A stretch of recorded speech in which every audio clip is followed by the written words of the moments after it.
Yeah, listener, I mean, don't feel bad. I mean, that's kind of what I thought, right? Like, and I think the first round made us into the guys who were right? Like, you saw Hamzat dominate Strickland on the ground with wrestling and back control and all that, the same way he dominated DDP for nearly 5 rounds.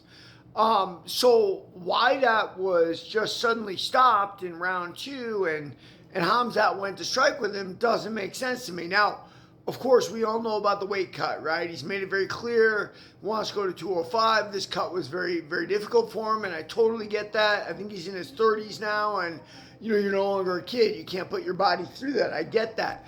However, I want to say one other thing. Like, how do I say this?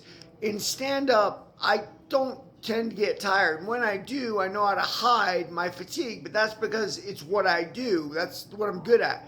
Jiu-jitsu is much more difficult for me because I overexert myself in places thinking it'll get me somewhere and it's not getting me anywhere. And what I finally started to learn to do is relax. But that's a long way of saying you'll go to what your strength is to rest, right? So why would Hamzat, he's fatigued from this weight cut, suddenly start striking with Sean Strickland? That doesn't make any sense to me at all. I trying to understand it. I don't know.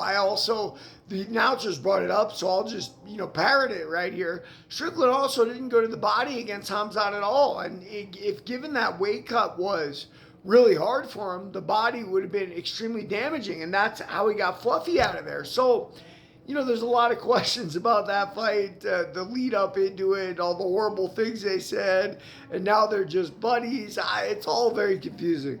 But at the end of the day, guys, on fight night, anything can happen, right? And one of the reasons people don't like to fight their old sparring partners is a lot of their tricks are already out, right? Like two of my biggest tricks, spinning back kick. I got one you really aren't going to get out of the way. I'm old, I'll still get you with it. And my axe kick to set up an overhand right? But if you spar me enough times, those things are coming, and you're like, yeah, okay, and you find a way to avoid it. A guy who's never fought me, guess what? I'm going to get you with both of them, no question. So that's why people don't like to spar their old partners. I remember Roy Jones made a real stink about Lou DeValle fighting him for the title, saying, hey, he was my sparring partner. You learn your sparring partner's tricks. Maybe Hamzat and Strickland were so familiar with each other that there's something we don't understand about how the fight went down. I don't know. Your guess is as good as mine.